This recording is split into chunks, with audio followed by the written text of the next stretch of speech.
Imagine serving your country with honor, putting your life on the line, and coming home expecting respect, only to be treated like a criminal.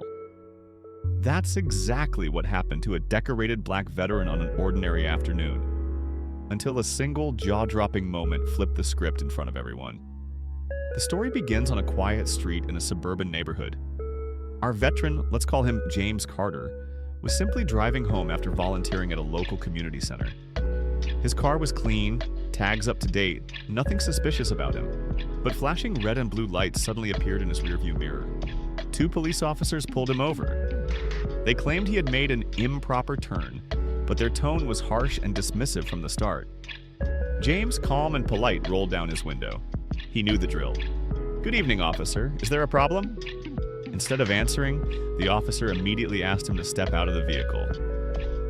Confused, James complied. Within moments, the questioning turned into accusations.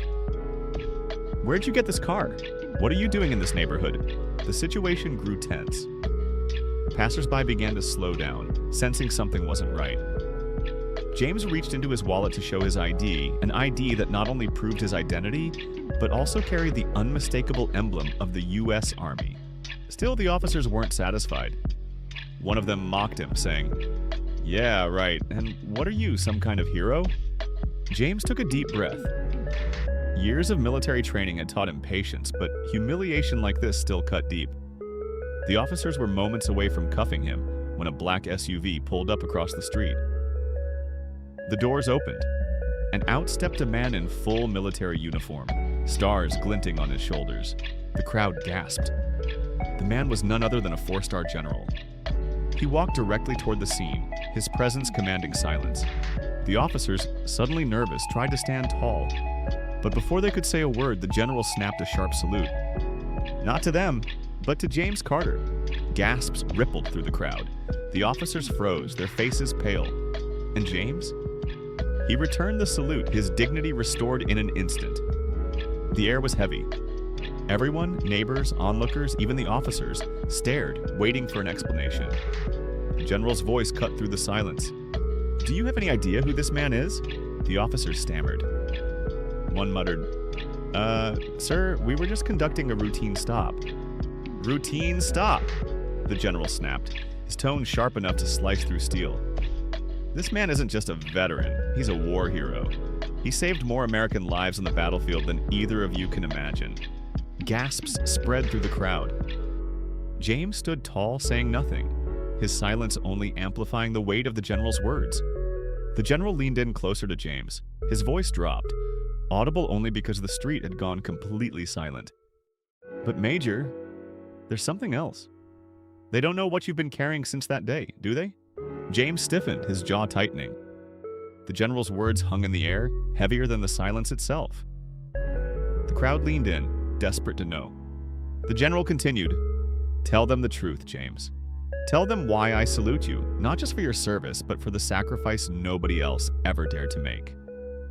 The officers glanced at each other, pale as ghosts. The crowd buzzed with confusion.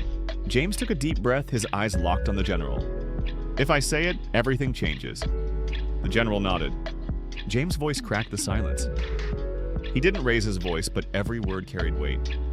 "That day in Kandahar, but it wasn't medals or glory I brought home. It was ghosts." The general lowered his head, listening. "My unit was ambushed. We were outnumbered 10-1. I carried my men, bleeding, screaming, through fire. Some survived because of me, but not all of them. Not all." The crowd grew quiet. You could hear a pin drop. James' hand trembled slightly. "The ones who didn't make it. I still hear them every night, their voices, their faces. That's the burden I carry.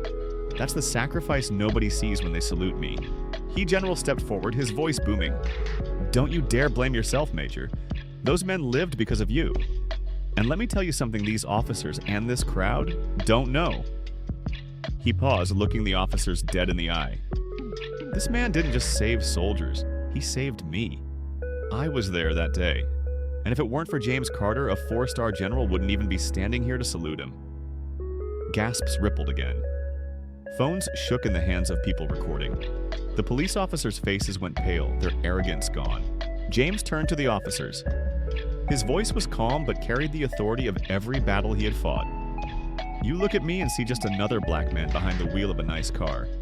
But what you don't see is the blood I shed so you could stand free. The uniform may be gone, but the service never leaves. The officers, visibly shaken, lowered their eyes. One of them mumbled, We didn't know." James' reply cut deep. "That's the problem. You never ask, you just assume." The general raised his hand, commanding attention. "From this day forward, you remember his name. Major James Carter, decorated, honored, and respected. And if you ever doubt his worth again, remember this moment." The general saluted once more.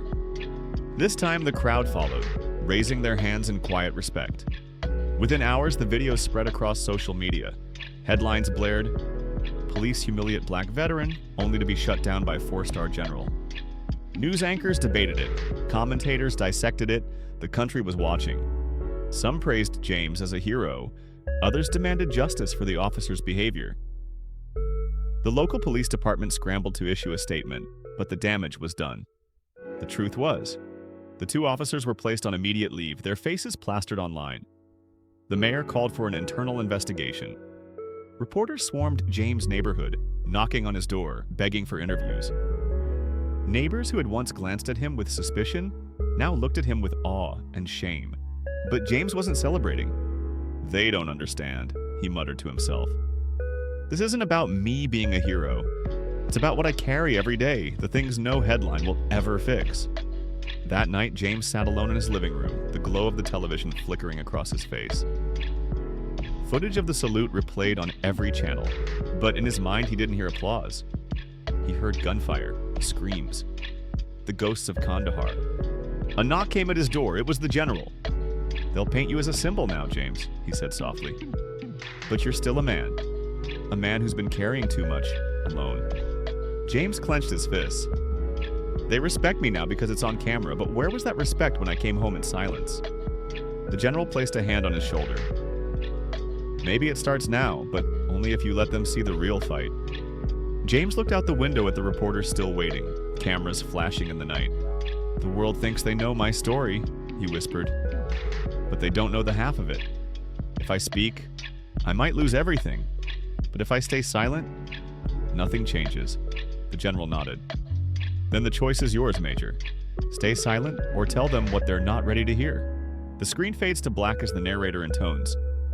James Carter is no longer just a veteran in the shadows. He is a man standing at the crossroads of truth and silence. And what he decides next could shake the nation even more than a salute. The story of Major James Carter spread far beyond that single street. What began as police harassment turned into a national moment of truth when a four-star general saluted him in public. The world now knew him as a hero, yet James refused to let the salute be the final word. When the cameras turned to him, James finally broke his silence. He stood before microphones, his voice steady but filled with pain. "They call me a hero, but when I came home, I was forgotten. My brothers and sisters in arms, especially black veterans, face neglect, homelessness, and discrimination every single day. We fought for freedom abroad, only to be denied it at home. Some of us are honored with medals, others are buried in silence." Gasps filled the press room, reporters scribbled furiously. James didn't stop, and the truth is worse, the government knows. Benefits are delayed, cases are ignored, mental health programs are underfunded. Some of us survived the battlefield, only to die waiting in line at the VA. That's the injustice nobody wants to talk about. That's the cover-up. The general stood behind him, nodding in silent agreement. James' final words shook the nation.